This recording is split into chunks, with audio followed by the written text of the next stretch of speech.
After the war, you also had some difficulties because you came back to the United States when segregation was at its height.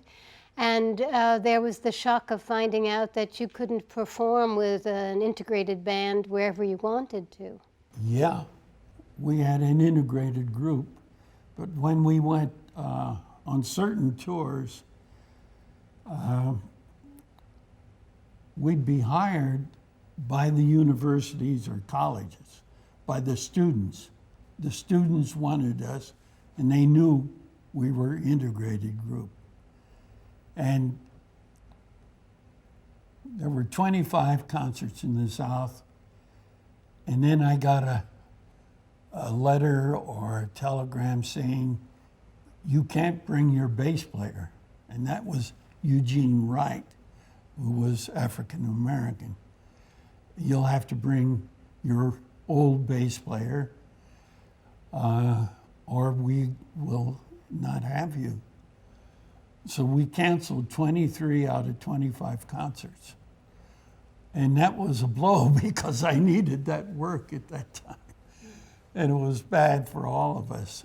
And then I found out that the teachers at the universities wanted us, the presidents of the universities wanted us, but what they were afraid of was losing their support from the government.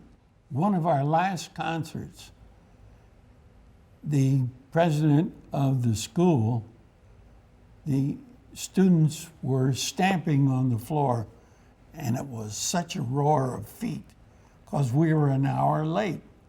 And they could see we were set up on the stage, but we weren't there. Well, finally,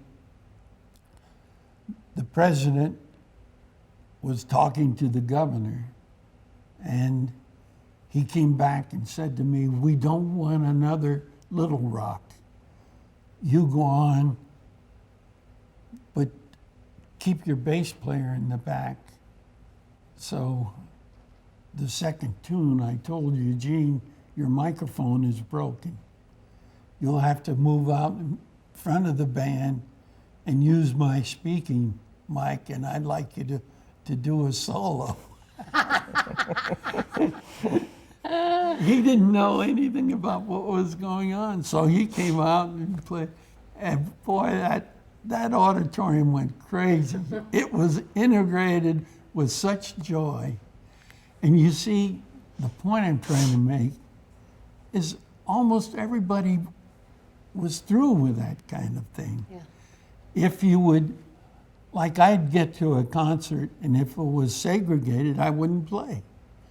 Louis Armstrong wouldn't play.